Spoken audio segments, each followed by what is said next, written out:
Para você que tem curiosidade sobre o mundo do cinema e quer ficar por dentro do universo da sétima arte, então você está no lugar certo. Vem comigo que vamos falar de um dos diretores mais potentes do cinema contemporâneo brasileiro. O episódio de hoje está imperdível. Então, luz, câmera e ação, que o Estúdio Cine está começando.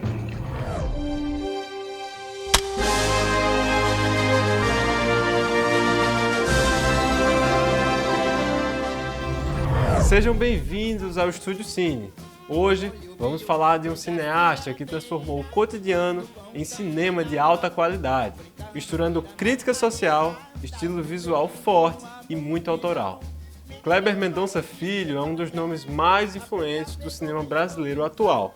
Reconhecido internacionalmente por filmes como Som ao Redor, Aquários e Bacurau, ele traz uma visão crítica e profunda sobre o Brasil. Sua obra é uma verdadeira fusão entre o cinema de autor, política e suspense. Seus filmes já foram premiados em festivais como Cannes, Roterdã e Gramado. Em Cannes, recentemente, o filme Agente Secreto ganhou o melhor diretor e melhor ator com Wagner Moura, dando muito orgulho para o Brasil.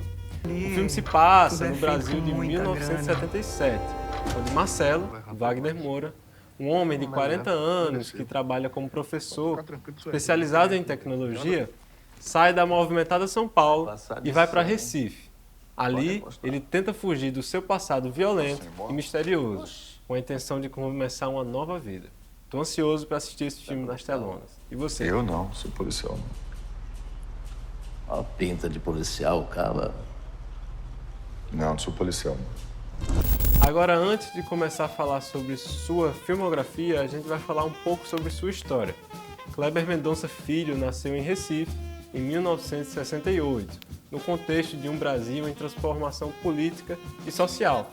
Formado em jornalismo pela Universidade Federal de Pernambuco, ele começou a carreira como crítico de cinema, antes de se tornar um dos diretores mais originais do país.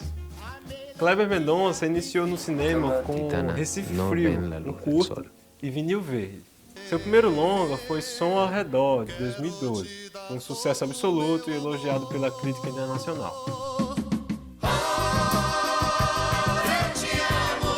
Mas foi em Aquários, de 2016, estrelado por Sônia Braga, que se tornou uma figura central no cenário político e cultural do Brasil. Você não teve nem curiosidade de saber o que era? Não. Essa é minha irmã. Uma curiosidade, Kleber é também curador, projetista de som e cuida do seu próprio arquivo pessoal de filmes, sendo o verdadeiro guardião da memória cinematográfica brasileira. Agora, passando para falar mais sobre os seus filmes, Kleber Mendonça costuma unir o cotidiano e as tensões políticas e sociais, como já falado. Sua direção é precisa, com roteiros trabalhados com profundidade e uma estética que explora o espaço, o som e a relação entre o indivíduo e a sociedade. Em Som ao Redor, ele analisa a violência latente nas relações urbanas. Em Aquários, ele destaca a resistência individual contra o capitalismo imobiliário. Gosta é vintage. Quando você não gosta, é velho.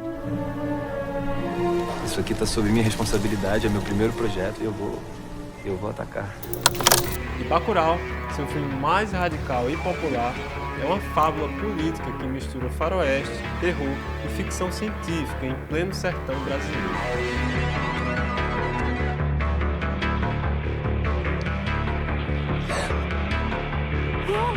A gente tá sendo atacado.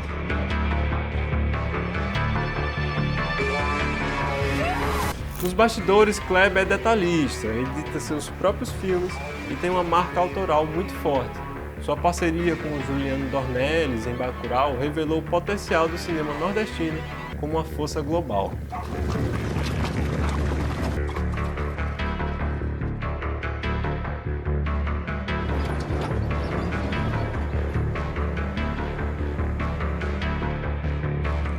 Bom, muita história, né?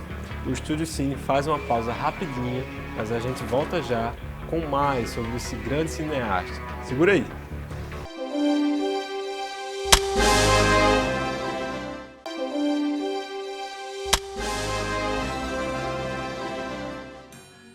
Estamos de volta para continuar nossa jornada pelo cinema de Kleber Mendonça Filho. E eu chamo o crítico de cinema, Sandro Alves, que traz uma análise afinada sobre sua obra. É contigo, Sandro!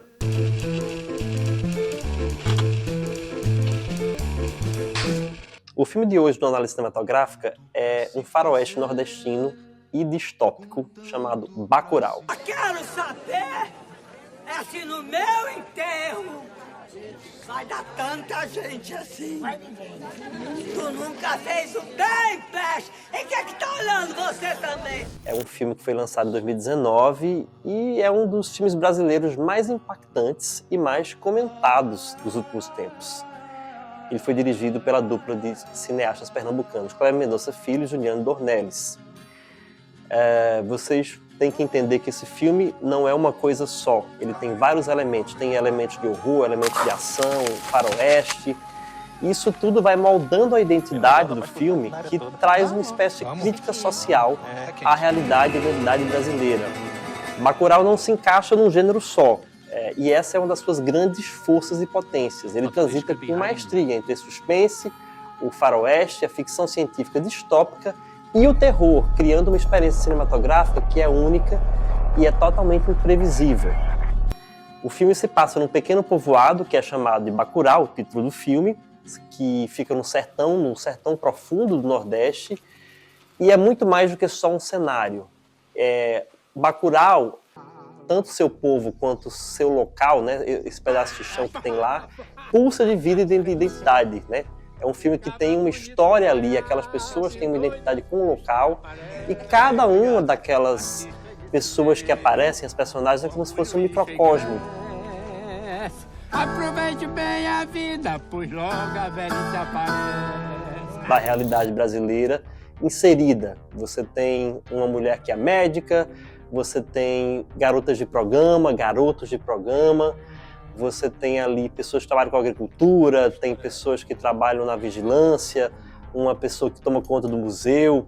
Você tem várias formas de representação social dentro daquela comunidade, por isso que é um microcosmo. E o microcosmo do Brasil. A comunidade se une, se torna um símbolo de resistência contra ameaças externas que começam a atingir o lugar. A narrativa ganha um tom de suspense com a chegada de um grupo de estrangeiros ao Brasil que tem um objetivo misterioso. Aos poucos, essa atmosfera de estranheza se transforma num perigo real e os moradores de Bacurau percebem que estão sendo atacados e precisam lutar pela sua sobrevivência. 3 meninos lá em Tarairu, na fazenda de Manelito. Mataram todo mundo por lá, Dona Soraya, o filho, todo mundo. Estou aqui para pedir ajuda de vocês. Diante da ameaça, a comunidade se une de uma forma impressionante. Eles são liderados por figuras fortes como a Domingas, que é a médica, e o Lunga, que é uma espécie de justiceiro social procurado pela polícia e que se une à comunidade nessa luta pela sobrevivência. Lunga, isso aqui é um rabo de foguete grande que vocês estão se metendo. Esse povo é gente importante. O problema da água a gente resolve. E eles mostram muita capacidade de organização e resistência para proteger o seu território e a sua gente, principalmente. A presença do lendário Udo Kier como líder do grupo dos invasores é um dos pontos altos do filme. Sua personagem encarna a ganância, a violência e o desprezo por culturas diferentes que eles consideram inferiores, o que representa essa ameaça externa que ecoa questões históricas e contemporâneas, como o domínio imperialista de países ricos a países do sul global. Mas só que Bacurau vai muito além de um filme de ação e suspense. Ele aborda temas profundos, como o machismo, a misoginia, o higienismo social. Ele tem uma perspectiva que vai conseguindo passear por vários temas que são profundos da realidade brasileira, fala sobre neocolonialismo, sobre preservar uma identidade cultural brasileira diante daquilo que está sob ataque, né, mais frontal possível, da memória como forma de resistência contra essa opressão que vem de fora. E um dos elementos de linguagem que é mais recorrente nesse filme é a violência gráfica, que por vezes pode ser chocante, só que ela nunca é gratuita. Ela serve como um reflexo da brutalidade do mundo que é apresentado e da ferocidade da luta pela sobrevivência e pela dignidade humana. O final de Bacurau é muito impactante e deixa o espectador com muitas perguntas e reflexões. A forma como aquela comunidade lida com a ameaça e as consequências de seus atos gera um debate rico sobre justiça, vingança e sobre o futuro do Brasil. Ninguém há de me calar.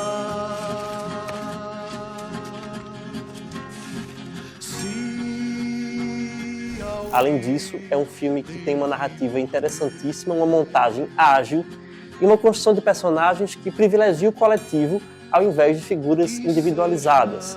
É um filme que provoca reflexão, é um filme que envolve, é um filme que tem adrenalina e um filme que convida a se refletir qual é o país que a gente está construindo, que a gente quer construir e como que a resistência se implementa quando você está diante de uma ameaça à sua própria existência. É isso aí, esse é o nosso Análise Cinematográfica e agora é com você, Gil.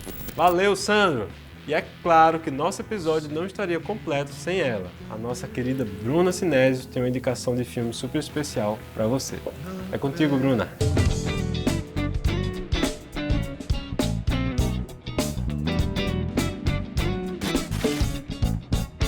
Imagine um lugar em que o mar carrega segredos.